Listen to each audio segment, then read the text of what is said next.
Right. I think we're running. Are we running? Yeah, we are running.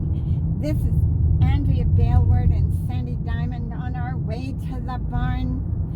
And we're having this discussion because my mind goes a million miles an hour, even when my body's so exhausted that I can't hardly put one foot in front of the other. So I was reading some of my notes, and because I'm one of those curious ducks, I want to know how something works. It's not good enough for me just to be able to watch somebody else do something.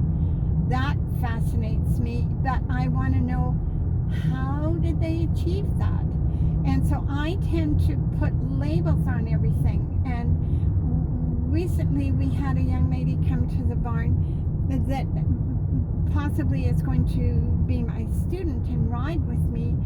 And and so I know she's pretty well educated, probably more so than I am. And so I thought, well, I'll use my terminology as that being talking about the vagus nerve and whether it's showing or not showing and what that means to the horse and how it's interacting with me, and taking that back to the sympathetic parasympathetic nervous system, which I thought, wow, when I got that piece of information and I already had some of this other stuff figured out. And so then I realized that there's maybe too big a gap between that original research that Bill DeBar and that whole crew, Ray Hunt and all of those guys did.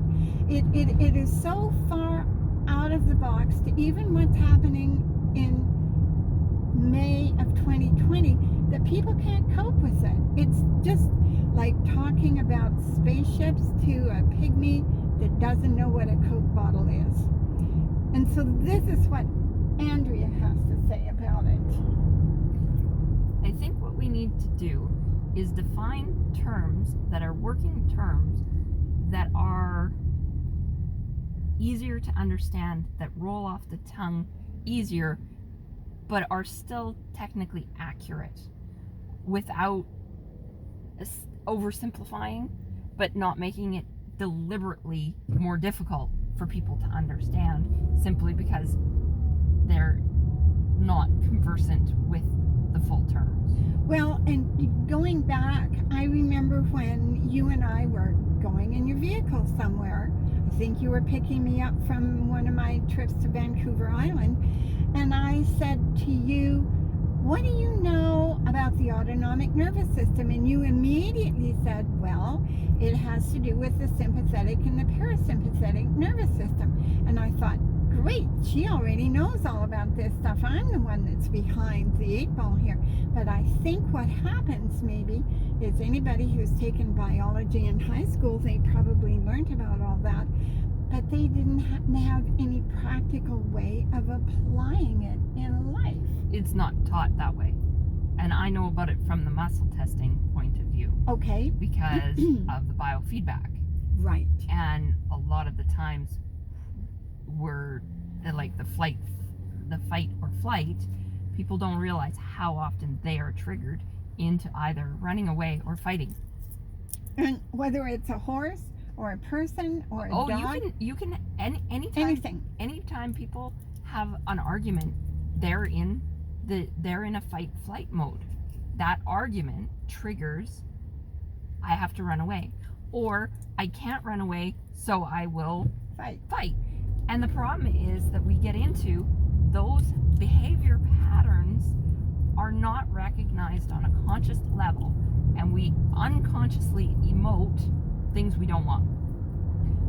And we can fully believe we're telling the truth while we're saying horrible, nasty things to other people so that they'll go away and leave us alone. Yeah. We want that fight, that stress to go away, not necessarily consciously knowing what is causing the stress, why it's stressful, or why we want it to go away. And so we fall into old habit patterns, which are not necessarily constructive or beneficial for the relationship that you're wanting to have, be it with a person, be it with a dog, be it with a horse. If we fall into a behavior pattern that is destructive, and we don't recognize that, we are in a fight. And then we push the other individual in the relationship into either having to run away or fight with us. A dominant or submissive position. And it's all about stress. It's all about emotional stress and the driving need to get that stress to go away. And also understanding that those kinds of emotions, along with all the positive emotions too, release certain hormones in our body that it's very difficult for a person to shut that behavior down because it's hormone driven. And the thing is that if it's a fight hormone, which is adrenaline and cortisol, those hormones don't just go away with just because you've stepped away from it. They continue, they persist until the body can process them. And we as people don't give ourselves time to actually process the hormones.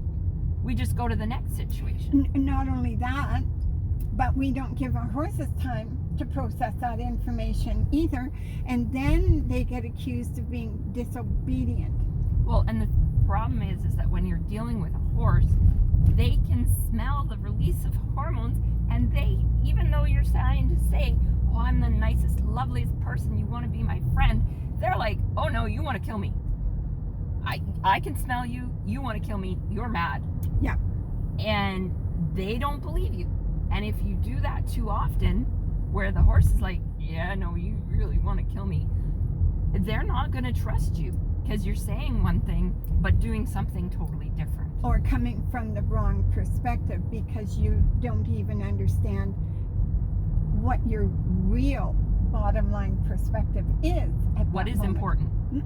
Yeah. What is the important bit here? And that is, we as people want to obfuscate. We want to hide what the base importance is. We want to be nice. We want to cover it up. We don't want to say, my base truth is I want to be able to safely walk in my stall, do what I need to do, and safely walk out. That is a base truth. How many people want to say, I want to be able to get on my horse, walk around the arena, not feel like I'm going to die? Okay, that's a base truth. It is. So, but if the base truth is that, say basic, nobody is going to admit to that. Nobody who's come off 5 or 10 times or had an issue are going to admit that the base truth is so much lower than what they think it should be, or where they think they should be at, or where how things feel.